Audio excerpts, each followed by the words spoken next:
e estou quebrando a lógica do Estado inclusivo, né? O que é que eu tinha, que eu consigo traduzir, até a Constituição de 88, e que vai voltar agora com toda a força?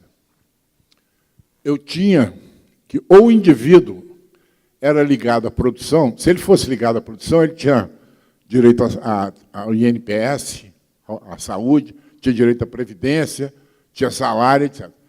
Agora, se ele não era ligado à produção, se ele estava lijado do processo econômico, a forma como o Estado brasileiro estava organizado anteriormente, gente, era da dupla punição.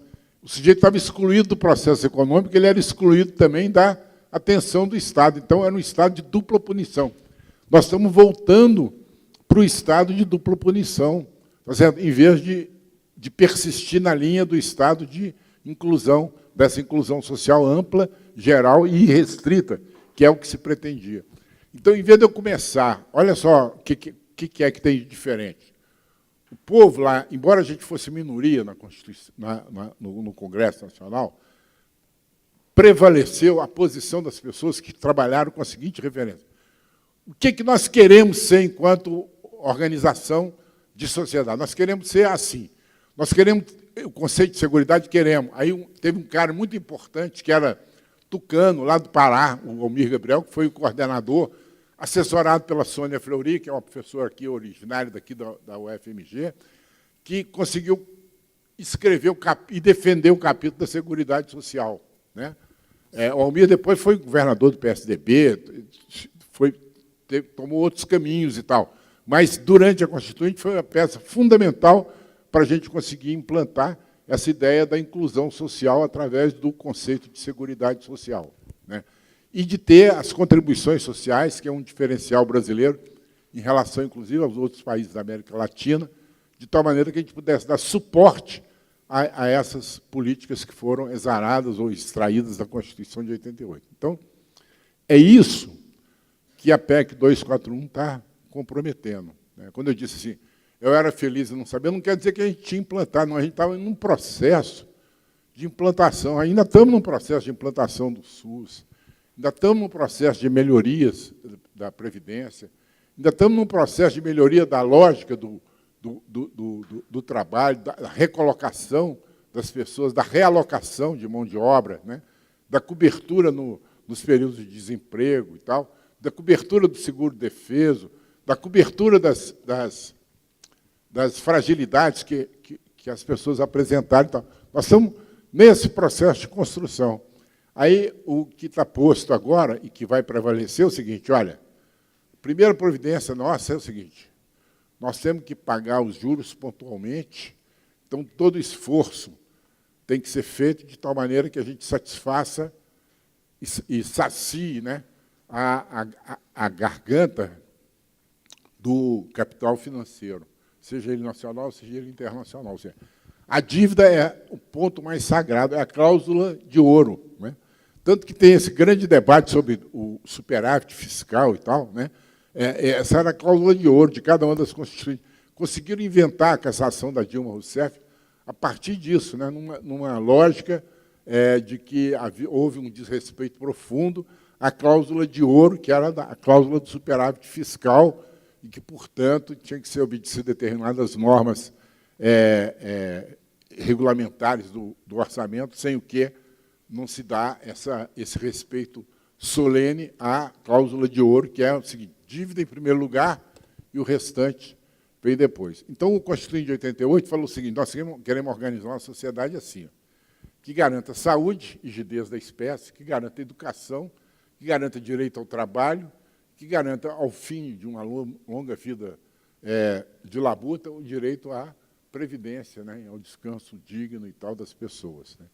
Então, essa proposta é a proposta que está frontalmente ameaçada pela PEC 241, né? Ou seja, o que nós tínhamos conseguido eliminar, estávamos eliminando em processo de eliminação com a Constituição de 88, era a dupla punição do cidadão brasileiro que foi excluído do processo econômico.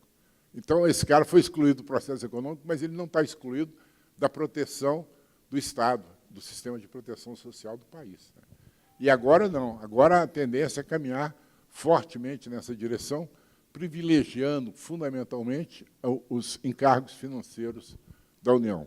Uma demonstração numérica, amiudada, dessas questões que eu falei para vocês, em tese, vocês vão achar nessa nota técnica aqui, ó, número 27 do IPEA.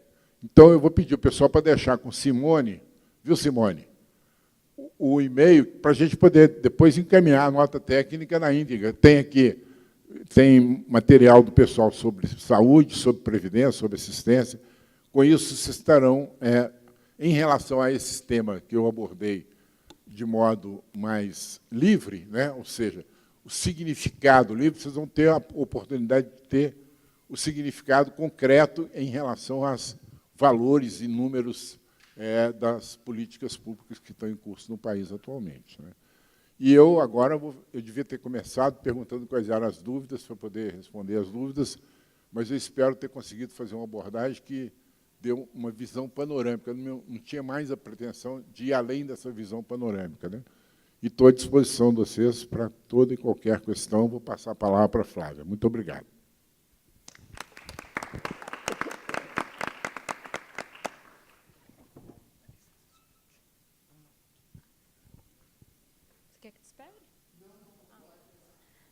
Bom dia. Meu nome é Flávia, né? Eu já fui apresentada aqui. Eu sou uma das assessoras jurídicas da APUB, integro a assessoria desde 1999 e estou na coordenação da área diretamente vinculada à defesa dos direitos dos servidores públicos desde 2005. Tá? Então, o que acontece? Para tratar sobre essa questão do PLP e da PEC, eu vou tentar ser bem breve, primeiro porque o PLP é enorme. Tá? É um projeto de lei que foi apresentado em março de 2016. Ele já tem inúmeras emendas, tá? Tem 4 capítulos, sendo que só o capítulo 2, né, não é só, na verdade, entre os 4, um capítulo apenas do PLP, repercute diretamente nos direitos dos servidores públicos federais. Tá? Ele está sendo chamado como um projeto de reequilíbrio fiscal, né? Está tentando resguardar aí as finanças dos estados e municípios, principalmente, e acaba que a União pega uma carona nesse PLP, e o que afeta a vida do servidor público é basicamente o seguinte: esse projeto ele amplia o limite de despesas com gastos de pessoal, e caso esse limite, que ele passou de 95% para 90%, não seja atingido, a repercussão vai se dar na vida do servidor público. De que forma? Restringe. De que forma? Não poderá ser concedido aumento de pessoal, não poderá ser ampliado o número de cargos, direções, funções gratificadas, né? Entre outras inúmeras restrições que ele faz, né? Todas voltadas, né, para o funcionalismo público. Né? Então, tem alguns casos até que essas alterações são consideradas nulas de pleno direito, caso aconteça. E, então, basicamente, o que ele busca é isso. No pretexto de tentar um reequilíbrio fiscal, ele atinge diretamente o direito do funcionalismo público, estadual, municipal, federal, estadual e municipal. O trâmite dele é um trâmite que está sujeito a regime de urgência, embora apresentado em março de 2016, ele atualmente ainda está na Câmara. Se aprovado na Câmara, passa para o Senado. No Senado, havendo alterações, volta para a Câmara. Não havendo alterações, ele é sancionado pelo presidente da República. Embora esperava-se que fosse aprovado, né, de forma mais rápida, em razão das inúmeras emendas apresentadas e de um pedido que foi feito lá recentemente de convocação de uma audiência pública, esse projeto, atualmente, ele está parado numa das comissões, tá? Lá da Câmara Federal. Então, o que acontece? A intenção era que ele já começasse a valer a partir de 2017. A gente não sabe se isso vai acontecer, inclusive, que, como ele atinge alguns artigos do Código Tributário, da Lei de Responsabilidade Fiscal, tem que haver uma carência antes desses artigos passarem a valer. Com relação à questão da Previdência, que muito se falou aqui, o que a gente observa no PLP é que, ao ampliar o conceito de despesa de pessoal, ele inclui também, dentro da despesa de pessoal, o déficit da Previdência, do regime próprio de Previdência dos servidores públicos. Tá? Só que esse déficit, né, como o professor Elias muito bem colocou, ele é bastante discutido. Essa matéria que ele se referiu da Carta Capital, por exemplo, ela demonstra lá que não existe déficit do regime de previdência. Né? Então, que déficit que é esse que vai passar a fazer parte da despesa de pessoal? Né? Então, é uma discussão aí bem ampla que tem que ser feita. Outra coisa é que há uma tentativa clara de ampliar o conceito da despesa de pessoal, também no que se refere à despesa do judiciário. Né? Por exemplo, hoje, os créditos resultantes de ações judiciais, eles não são incluídos como despesa de pessoal doente. Se esse PLP for aprovado, ele passará a fazer parte da despesa de pessoal doente e aí fica sujeito também à lei de responsabilidade fiscal. O que isso quer dizer? Que, ao ganhar uma ação judicial, o servidor público, passando a ser aquele crédito dele, despesa de pessoal doente, o ente vai virar e falar assim, não, eu não tenho mais dinheiro para pagar, eu estou já no meu limite da lei de responsabilidade fiscal e o servidor não vai receber aquele crédito dele. Hoje, o servidor recebe porque o crédito entra no orçamento dos tribunais. Então, por exemplo, eu vou fazer uma citação aqui, a ação de 3,17%. O crédito do servidor público, ele ingressa no orçamento do Tribunal Regional Federal. Se esse PLP for aprovado, esse crédito vai entrar como despesa de pessoal doente e, né, volto a dizer, não será raro os casos em que o servidor vai ouvir, não posso pagar porque estou no meu limite da lei de responsabilidade fiscal. Né? Então, como é um projeto de lei, né, e está com inúmeras emendas, a gente não sabe se o texto dele vai ser aprovado como atualmente está em vigor. Né?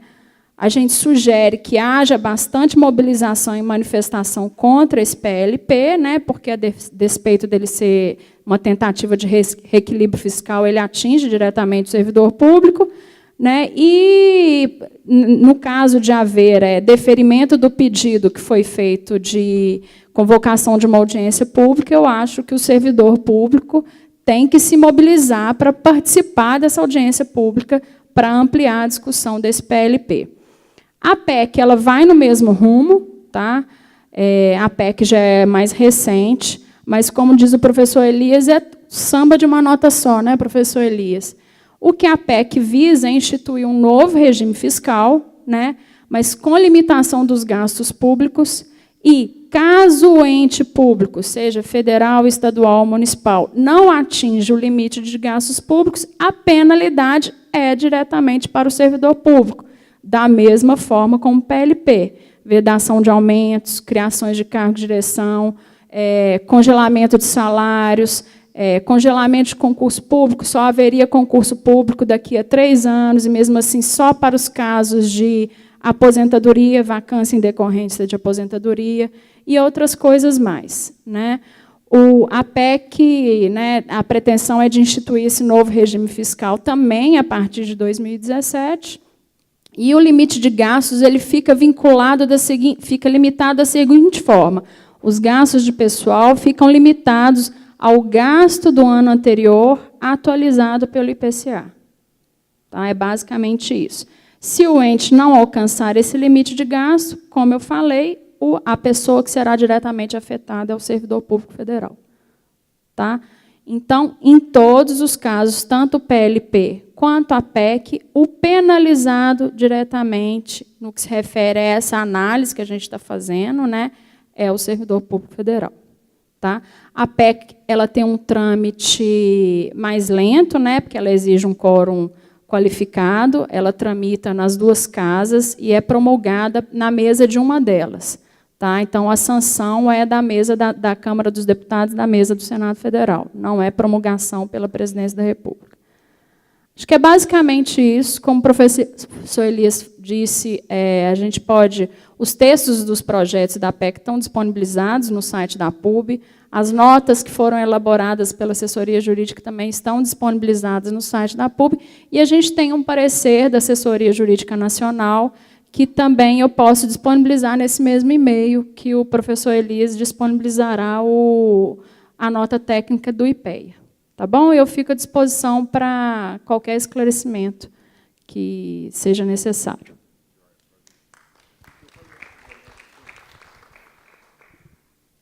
Gente, está aberto, a custo zero, as intervenções. Quem quiser falar, é só levantar a mão que a gente vai dar um microfone só para o prefixo de gravação. Tá? Tá. Você quer falar, Sônia? Vai lá. Dá o microfone para ela aí, Dalmin. Inicialmente, queria agradecer a todos vocês os esclarecimentos, o histórico do processo, para que a gente realmente tenha mais possibilidade de reflexões em termos dessa questão que está aí nos incomodando muito. E, enquanto a gente assumindo uma direção de unidade, o que está acontecendo é que começaram a chegar os processos de aposentadoria. E, particularmente, isso vai nos assustando enquanto gestão de uma unidade, porque a gente sabe que as pessoas, às vezes, não querem aguardar o andamento dos processos, aí, as aprovações, com medo do que pode vir. E quando vocês falam aí, do aumento, a possibilidade de todo esse ajuste, trazendo uma ampliação de receita para o comprometimento de ações com pessoal, e, ao mesmo tempo, um congelamento possível de concursos, aí a gente começa a ficar mais assustado do que a gente já estava, porque começa a chegar na mesa da gente os processos de aposentadoria, congelamento de concursos e aumento com pessoal. Então, como é que está esse cenário, assim, em termos assim, do contexto das outras unidades? Eu sei que vocês também estão andando aí em outras unidades, o ICB, hoje o campus da Pampulha está fazendo um grande movimento, a paralisação que foi colocada em termos de um dia de luta. E queria que, se possível, tem as perguntas também, podemos juntar aí um bloco de perguntas, porque cada um começa a olhar também e fazer as suas contas e preocupar com esse cenário ainda mais. Então, acho que é só um ponto, acho que não precisa colocar isso agora, e queria passar, então, para as perguntas, os debates aqui, as reflexões. Essa pergunta da Sônia é muito boa, porque ela está na linha do você era feliz e não sabia, né, Sônia? Então, tá. Eu vou só... Vai, Flavinha. Eu vou só fazer um acréscimo, que é o seguinte: o PLP ele faz uma única ressalva quanto à possibilidade de concessão de reajustes, que são os reajustes chamados gerais, que, pela Constituição Federal, eles deveriam ocorrer anualmente a toda classe de servidores públicos federais, só que tem mais de uma década que esses reajustes não acontecem. Então, é uma ressalva para gringo ver. Tá? Realmente um desastre esse PLP, caso ele seja aprovado com esse texto. O último aumento geral que nós tivemos foi Fernando Henrique Cardoso, obrigado pelo Supremo Tribunal Federal, que diz que o senhor tem obrigação de... Foram duas coisas que eles obrigaram: a assistência social, que está na Constituição, e ele implantou o Bolsa... Não foi família, não. Bolsa Escola. E nós tivemos um aumento de 0,1% geral. Olha, tem um dado, que essa questão que a Sônia levantou, ela é crucial do seguinte ponto de vista, porque o que ela descreveu é o que ela está sentindo na pele, como gestora lá da enfermagem, é o estrangulamento mesmo, Ou seja, eu vou perder pessoal porque o cara vai aposentar. Eu já tenho dificuldade de fazer reposição de concurso por concurso público. Os concursos públicos vão estar extremamente limitados. Não quer dizer que o cara da enfermagem que aposentou gera automaticamente vaga na enfermagem, vai gerar na universidade, vai gerar no serviço como um todo e tal. Então, você tem um conjunto... A Flavinha falou aquela hora que estava diminuindo, está tendo aumento das restrições, ou seja, você está tendo cada vez mais restrição e a tendência disso é caminhar para uma lógica de estrangulamento. Eu vou dar um dado que, para mim, é o dado definitivo. Quando a gente brigou para conseguir uma vinculação para a educação, a gente estava brigando na emenda Calmon para melhorar o que estava na Constituição de 46, que era 20% dos estados, né, e 13% da União. Né? Era essa que era a briga que a gente fez no período da emenda Calmon, para restaurar o que tinha a Constituição de 46, que os militares tinham tirado naquele golpe da Constituição de 68. Aí, quando foi em 88, mas o que a gente brigou? O Fórum em Defesa da Escola Pública brigou por quê? 18% da União e 25% de estados e municípios. Lembra disso? Quer dizer, era a briga nossa era 25% no mínimo da receita de impostos. 18% no mínimo da receita de impostos. O que a PEC 241 está dizendo? O gasto com saúde nos próximos anos, até 2023, vai ser de, no máximo, aquilo que foi gasto no ano passado. Vocês entenderam qual que é a mudança? Eu tinha, tanto para a saúde quanto para a educação, propostas que estabeleciam qual era o piso mínimo de recursos que eu ia ser destinado. Eu passo até agora, Tomás, o limite máximo de gastos que eu posso destinar, tanto para a saúde quanto para a educação. Que limite é esse? Eu vou ter que pegar o volume de gasto que foi gasto neste exercício agora e, a partir daí, eu vou fazer a correção meramente pela inflação. Eu não vou levar em consideração crescimento populacional, não vou levar em consideração, no caso da saúde, eu tenho 3 fatores que são fundamentais. Eu tenho envelhecimento populacional, ou seja, eu tenho uma questão demográfica que acarreta um custo adicional do que eu já gasto para poder fazer saúde da população. Porque quanto mais idoso, maior é a demanda por serviço de saúde. Eu tenho um segundo custo, que é da inovação tecnológica na área de saúde, que cada vez sobrecarrega mais os gastos com saúde. E tem um terceiro, que é o crescimento vegetativo da população, ou seja, eu tenho um crescimento vegetativo, eu tenho um dimensionamento, eu tenho a dimensão do ponto de vista demográfico e tenho a inovação tecnológica. Esses 3 fatores são 3 fatores que tornam a despesa com a educação, com a saúde, desculpa, uma exponencial. O gasto que eu tenho feito com saúde é uma curva exponencial. Como é que é a curva exponencial, gente? É uma curva que faz assim, ó. Lembra tem aquele eixo assim, né? Faz de conta que o eixo está aqui na Flávia, ó, o eixo que pessoa. A exponencial faz assim. O que é que seria o desejável se eu pudesse fazer uma reforma educacional, uma reforma de saúde?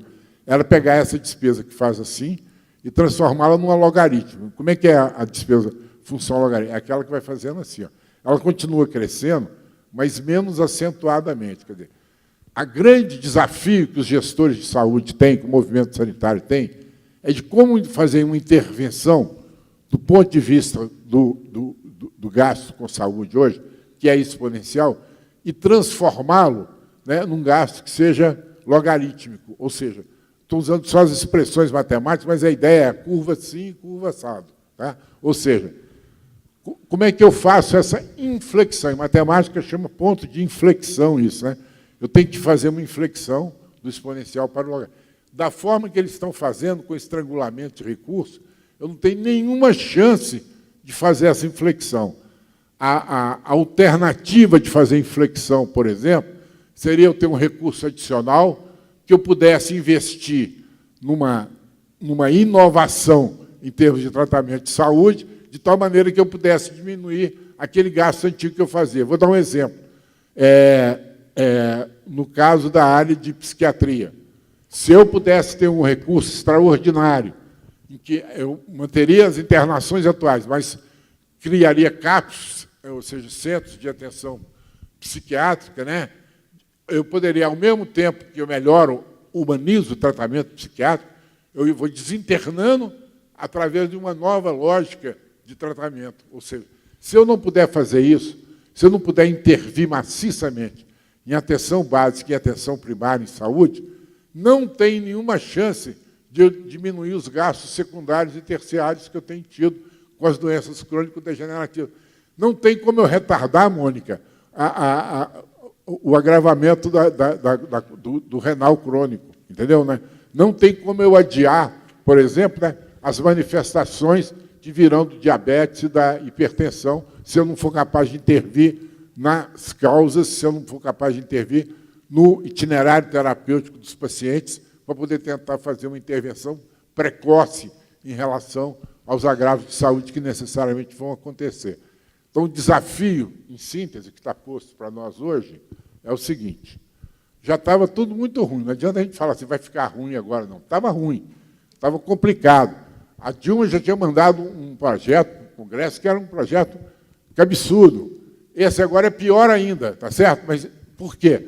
Porque esse é pior e não tem nenhum compromisso em preservar nada da inclusão social, nenhum compromisso de preservação. Basta vocês assistirem aos depoimentos desse... Desculpa, eu vou falar a expressão imbecil, mas é imbecil mesmo. O ministro da Saúde, entendeu? Que vocês vão perceber que não tem nenhum... O cara não tem nenhuma noção do que é a proposta de saúde pública da Constituição brasileira, entendeu? Ele está querendo criar um plano de saúde baratinho para aliviar o SUS. Vocês entenderam? Ou seja, a bundinha dele funciona assim. Vamos dar um jeito de aliviar o gasto do SUS com um gasto adicional para os pobres, desgraçados, os assalariados brasileiros. É isso que a bundinha dele faz. A mesma bundinha que, no ano passado, tentou tirar 10 bilhões que ia para o Bolsa Família e botar esses 10 bilhões como recurso para pagar juros, encargos e amortização da dívida. A bundinha continua a mesma, só mudou o lugar da bundinha. A bundinha estava na Comissão Mista de Orçamento do Congresso, passou a ser ministro da Saúde. A mesma bundinha que estava lá na Comissão Mista de Orçamento foi para... Esse bundinha, você sabe o que é, né? É que o Costa Silva, depois daquele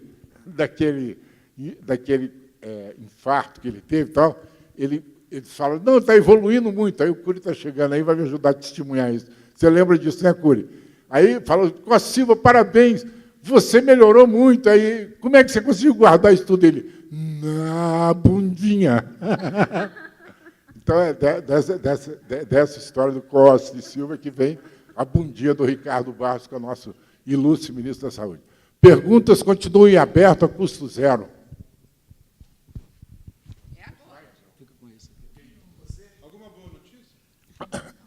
Temos. Você chegou para a reunião e nós prometemos que da próxima vez a gente não começa antes de você chegar, tá bom? Esse cara me encontra no aeroporto da Pampulha um dia, eu todo de branco, aí ele me rodeia assim umas 3 vezes, passa por mim, volta, depois chega... Como é que fica a questão da aposentadoria? Quem está já com o tempo, já tem o direito adquirido, como é que fica a situação? Não, isso aí não vai ser alterado. Não? Não, por enquanto não. Nada em relação à aposentadoria. Eles vão sempre inventar coisas cada vez mais cabulosas, né? Agora, ah, sim, do corpo. Mas cada dia que passa, eles vão inventando uma coisinha, né? Por exemplo, nós criamos o centro, o comitê preventivo de abusos salariais, porque todo dia tem abuso salarial em andamento aqui na universidade.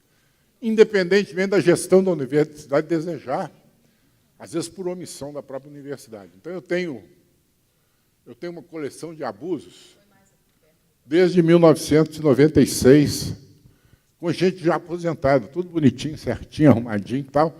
Aí um idiota qualquer do terceiro escalão bola um negócio. Vou dar um exemplo para vocês. Qual foi o último abuso, Cury? Primeiro, eu preciso contar para vocês que o Cury me encontrou no aeroporto da Pampulha, há uns 4, 5 anos atrás, me rodeou, olhou de um lado, olhou do outro, virou, chegou perto de mim e falou assim, aqui, Elias, você não tinha morrido?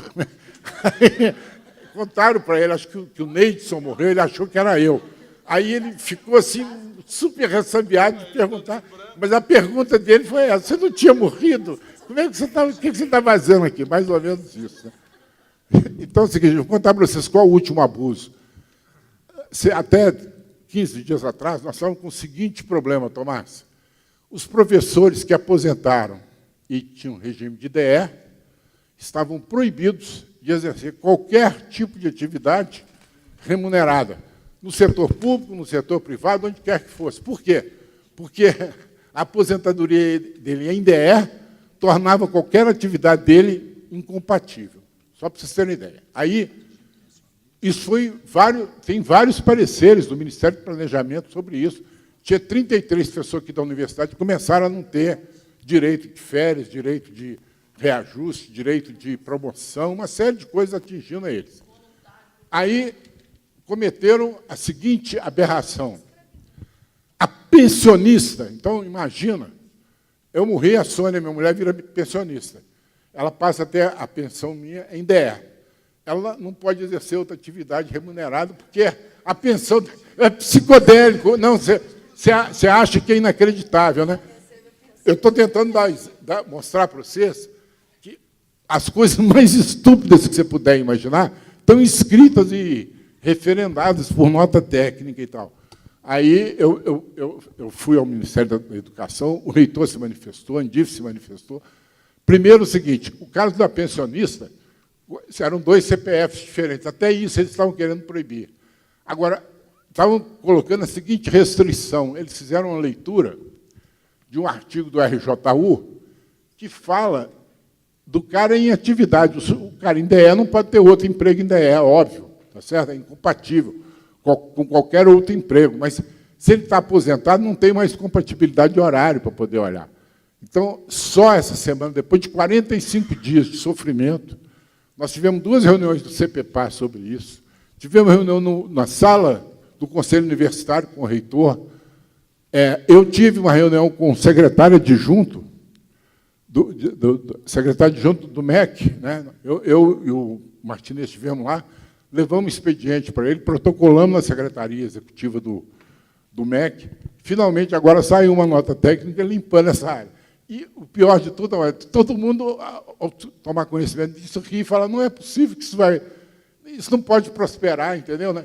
Mas resolveram só do pensionista? Não, resolveram, do pensionista conseguiram resolver primeiro, agora mostraram que não tem incompatibilidade, não tem razão de ser falar incompatibilidade, aposentadoria em DE com qualquer outra. Aqui, teve professora que fez concurso, né? O pessoal que aposentou e fez outro concurso, estava todo mundo impedido de exercer. Né? Uma loucura. Continua a custo zero abertas as inscrições. Eu vou só fazer uma observação quanto à sua pergunta, né? Você pediu para citar o que estava acontecendo. A experiência que a gente tem nos plantões lá da assessoria jurídica da PUB é a seguinte: realmente está havendo uma corrida para as aposentadorias, né? Embora a gente diga que, de fato, os direitos ainda não há no cenário uma possibilidade de reforma da Previdência, muito embora a gente saiba que a tendência é de equiparação entre os 2 regimes, o regime geral e o regime próprio de Previdência e Servidor Público, e pode ser que, havendo a reforma no regime geral, que está posta agora, depois, em seguida, haja uma reforma no regime próprio de Previdência e Servidor Público. Mas ainda não há isso sinalizado. Embora a gente diga, os plantões estão ficando lotados, todo mundo querendo saber, eu consigo me aposentar, eu posso me aposentar, mas eu corro algum risco? Então, o que a gente observa é que, mesmo a gente tentando transmitir segurança para as pessoas de que não há essa possibilidade de que o direito adquirido delas seja, né, violado, né, a insegurança que esses 2 projetos estão trazendo, né, com essa questão da limitação de gastos, limitação de despesa do pessoal, está gerando uma corrida para as aposentadorias. Tá? Acho que era isso que eu podia colocar de experiência. Antes da pergunta, lembrando, né, o projeto que trata da modificação da aposentadoria ainda não chegou no Congresso. Então, a gente também tem que esperar até para a gente fazer um estudo mais aprofundado do que o governo vai propor nessa mudança do regime de aposentadoria. Então, o que nós temos, por enquanto, é uma grande não, chuva de notícia, de especulação, até de ministro do governo E colocando opiniões. são emendas constitucionais, a gente tem que lembrar também, que não é uma lei, é uma emenda constitucional, e aí é um processo muito mais...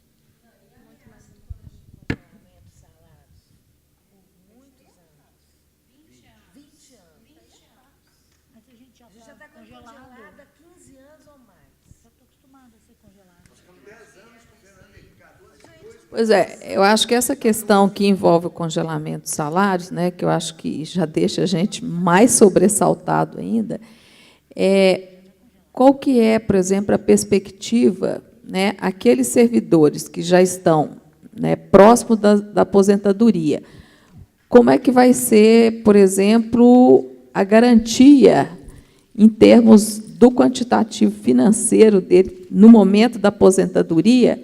O que pode, né? Porque isso, às vezes, eu vejo comentários, né, dentro da nossa própria unidade, aí eu vou aposentar agora para eu garantir ainda todas as possibilidades de reajuste que eu tenho, porque eu não sei se eu aposentar, se eu deixar para o processo avançar, se esse congelamento vai atingir o resultado dele, vai ser drástico. Né? Então, não sei se vocês têm alguma coisa para falar também nesse sentido. Eu queria aproveitar também mais uma vez. Nós estamos com um critério de avaliação docente na universidade, que nada está, de certa forma, muito bem definido por causa da Resolução 04, que ela é muito aberta, muito extensa e tal. Tem um barema que também não foi muito bem analisado. Então, eu queria ver como é que vocês percebem isso, tá? Com essa mudança, como é que o professor vai ficar aqui nesse processo de avaliação com critérios individuais de cada unidade, está sendo criado, onde não há um critério único, cada unidade vai adequar, né? E aí como é que fica? Como é que a gente vai progredir ou promover na carreira dessa forma e com uma perspectiva dessa? Com relação à pergunta da professora Sônia Maria, é o seguinte, como o professor Dalmir colocou no começo, você já pagou para ter direito a uma aposentadoria. Então, eu entendo que, como a sua aposentadoria já está paga, né, mensalmente houve uma contribuição, inclusive o aposentado continua contribuindo com a Previdência, eu entendo que pode ser que essa limitação de gastos não atinja o pagamento das aposentadorias. E mais, aqueles que têm direito adquirido já de se aposentarem pelas regras hoje vigentes, né, especialmente as regras que garantem integralidade, paridade e isonomia, os que já têm esse direito não podem ter os seus direitos, né, violados, porque já é um direito adquirido. O Temer, antes de se tornar presidente da República, ele falava muito, direito adquirido para mim é só o direito exercido. Né? Mas não é. Esse não é o conceito de direito adquirido. O direito adquirido é aquele que a pessoa já tem os requisitos para, no caso da aposentadoria, para se aposentar por aquela determinada regra, né? Mas que ainda não o exerceu, mas ele já está assegurado. Então, a gente também não sabe se esse projeto aí de previdência vai mudar também o conceito de direito adquirido que está lá na Constituição Federal. Né? Então, é uma situação que exige atenção. Acho que a gente tem que ficar... Acho que a gente tem que ficar igual, sempre alerta, né? A partir de agora. Na verdade, é o seguinte, essa discussão do direito adquirido e direito requerido, né, por exemplo, um gaiato, tipo esse Ricardo Barros, ou qualquer outro contabilista que estiver lá no comando do processo, pode colocar um projeto de resolução dizendo o seguinte, olha, serão preservados os direitos adquiridos que houverem sido requeridos até a presente data. O que não foi requerido até a presente data pode ser... para nós é uma aberração. A gente fica imaginando que o cara não faria isso, mas eles são capazes de fazer. Eu só preciso dizer para vocês, se vocês saírem daqui, pelo menos com uma visão clara de que essas pessoas que estão no poder hoje são capazes de tudo, inclusive daquilo inimaginável, se vocês saírem daqui com essa visão, terá valido a pena esse esforço nosso de nos reunirmos aqui, entendeu? Ou seja, eles são capazes de tudo. Tá? Nós demos um exemplo aqui do inativo e tal, mas o troço vai mais longe. Se vocês derem o prazer de comparecer às reuniões do CPPAS, é engraçado a gente ter que criar na universidade um CPPAS, Comitê Permanente Preventivo de Abusos Salariais. Por que eu tenho que fazer um Comitê Permanente Preventivo de Abuso Salarial? Porque tretou, relou, o cara vai lá e comete um abuso salarial, entendeu? Ou seja,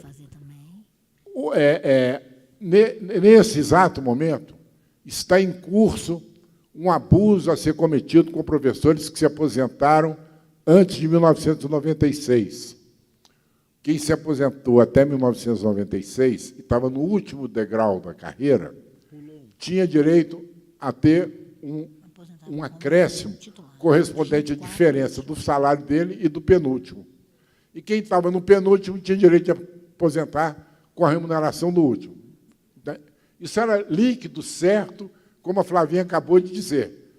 Entretanto, nós estamos correndo risco, eu preciso de ter uma audiência com a Maria José, que é da enfermagem, que é a nossa pró-reitora de administração, para ver se ela não vai determinar o corte do salário de 102 professores titulares, agora a partir do mês de agosto. Por quê? Porque eles aposentaram como titulares, portanto, eles têm direito do acréscimo da diferença de remuneração entre o titular e o associado, entre o titular e o adjunto.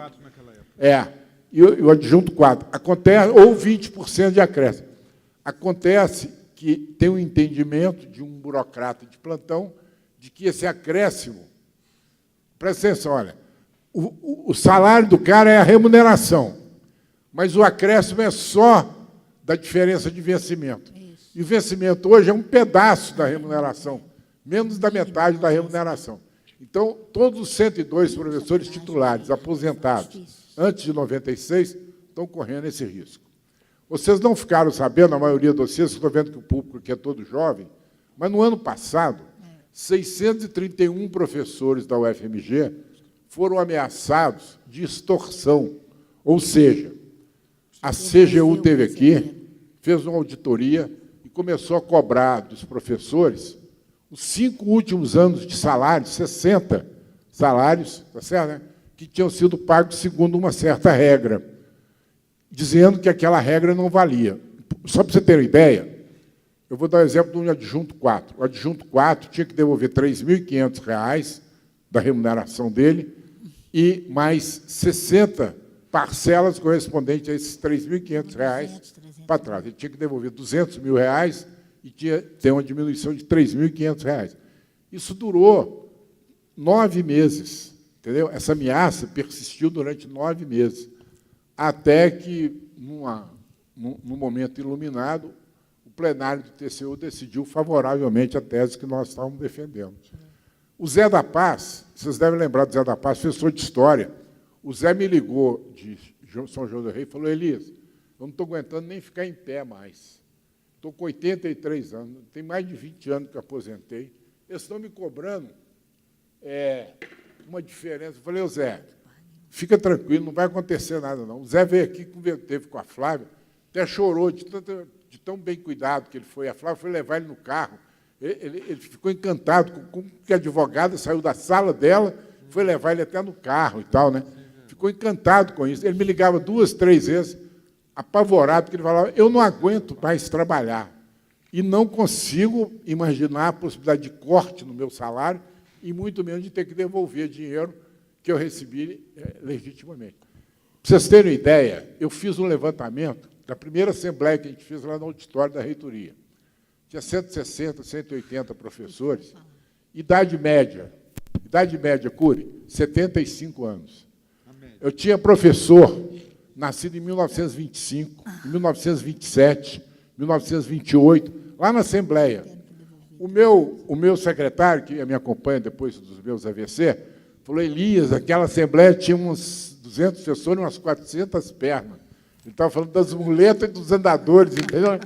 Quantidade de gente com andador, um negócio impressionante. Para vocês terem ideia, Eu era um dos caçulinhas da Assembleia, entendeu? Eu era um dos caçula na Assembleia. Né? 66, 67 anos, era tudo caçula e tal. Vocês verem a que ponto que a gente chega. Então, se a gente sair daqui hoje pensando assim, ó, olha, esses caras estão lá e eles são capazes de qualquer coisa. É ótimo, porque vai te ajudar a ficar atento. Agora, não é para desanimar, não. Tá? A ideia básica é que você fique preocupado, reconheça que você era feliz e não sabia, mas que reconheça que também, se você ficar isolado nos cantos, você vai deprimir, não vai para frente de coisa nenhuma. Você tem que mais é que conversar com as pessoas, rir das desgraças, gozar a desgraça, falar, não é possível o negócio desse. Dá esse riso de escárnio que você deu, Tomás, quando eu fui contar o negócio do aposentado, tem que dar um escárnio, não é possível um negócio desse.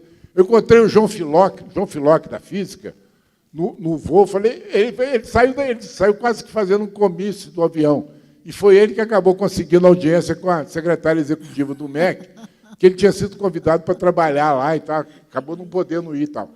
Então, a gente tem que mudar a atitude, né? E se a gente ficar para os cantos isoladamente, a gente está ferrado. Só antes, Elias, em relação à questão da aposentadoria, é mais agregar um argumento. Você colocou, né, o risco, que é o problema do congelamento, aí você não tem recurso para aumentar o salário e vai diminuindo o salário. Mas tem um argumento também que acho que pode servir para tirar um pouco o pânico das pessoas, que foi feita a reforma da Previdência do setor público, o Lula e a Dilma que fez. Foi criado aquele fundo que o pessoal do setor público que está entrando agora já não entra mais na condição que nós entramos, etc. Então, acho que isso tudo reforça um pouco que é difícil eles meterem a mão nesse negócio, né? Quer dizer, embora, como você diga, tudo é possível. Mas são argumentos, acho que fortes, porque o pessoal está preocupado mesmo. Olha, tem 4 questões aqui difíceis de responder rapidamente, mas eu vou responder o mais telegraficamente possível. A primeira, mais urgente, foi a questão da nossa mobilização. Nós temos um diagnóstico que a universidade hoje é plural, multifacetada e policentrada. Não existe, a não ser em determinados casos, por exemplo, luta contra quebra de direitos da aposentadoria, aí é uma luta sozinha. A mobilização de hoje, nós percebemos múltiplos movimentos. Movimento de gente que não quer nem saber disso, porque é muito doloroso. Isso é estudante, funcionário, professor. Movimento de gente que, se está no meu espaço e ao meu alcance da minha mão, eu faço. Por isso que nós pedimos que os professores, munidos dos documentos que nós disponibilizamos, discutissem com os alunos, explicassem para eles a bomba que vem, que atinge os funcionários públicos, mas atinge imediatamente todas as instituições de ensino público em todos os níveis. E os direitos sociais em todos os níveis, inclusive o acesso e a permanência na universidade. Nós pedimos isso. E creio que muitos professores fizeram. Eu fiz isso com os meus alunos, foi o maior sucesso, porque eles não estavam entendendo nada. Continua agora, pelo menos agora eles têm informação de onde buscar informação e discussão. Última coisa que eu quero falar. Gente, não dá para não ser mais militante. Ou você se defende, sabendo que a sua defesa é também a defesa do colega, ou nós estamos perdidos. Não adianta confiar que eu vou dar conta de defender, porque não tem esse grande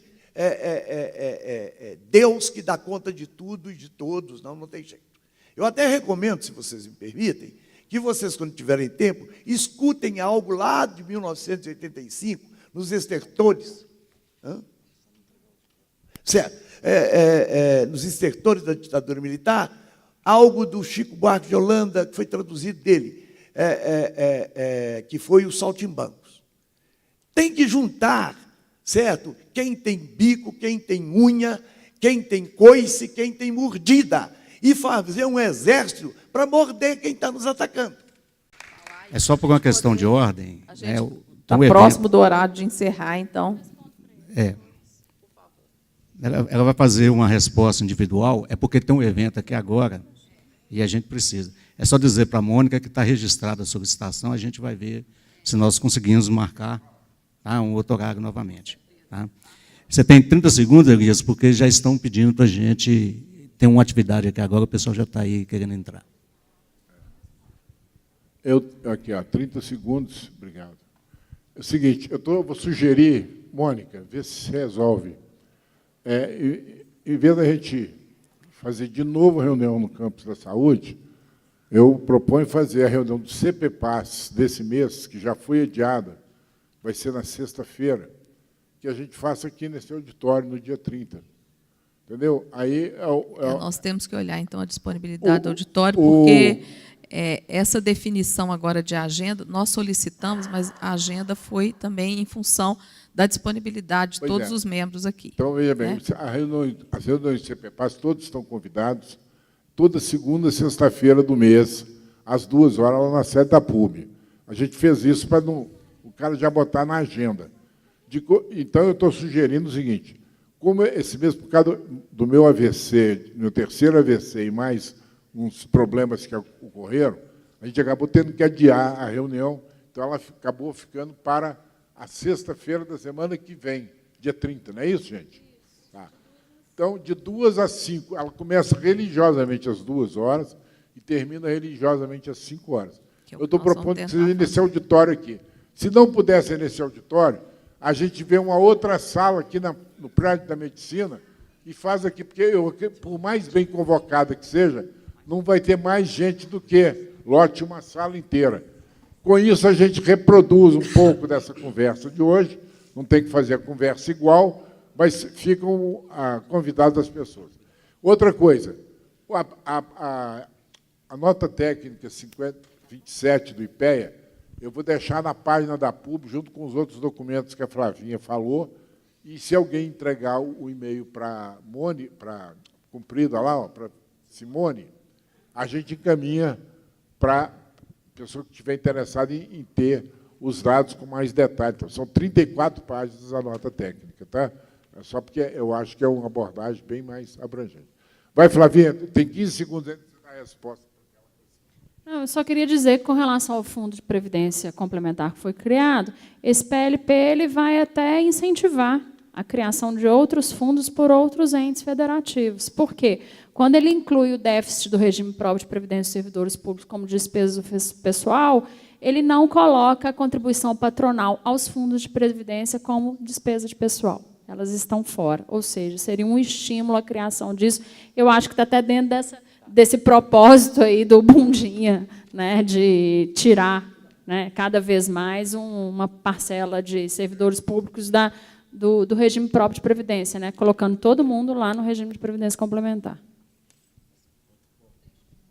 O Giovanni vai dar um recado aqui e depois a gente faz as... É muito rápido. Esse material todo de registro de vídeo aqui vai ser disponível... Desculpa, meu nome é Giovanni, sou da PUB também, sou secretário-geral atualmente, e a Simone já está na organização. Na próxima semana vai ter um grande evento no campus, ou no auditório da reitoria ou da engenharia, a ser definido, para tratar dessa temática de novo. Vamos convidar também pessoas do DIEESE, técnicos da econômica, né?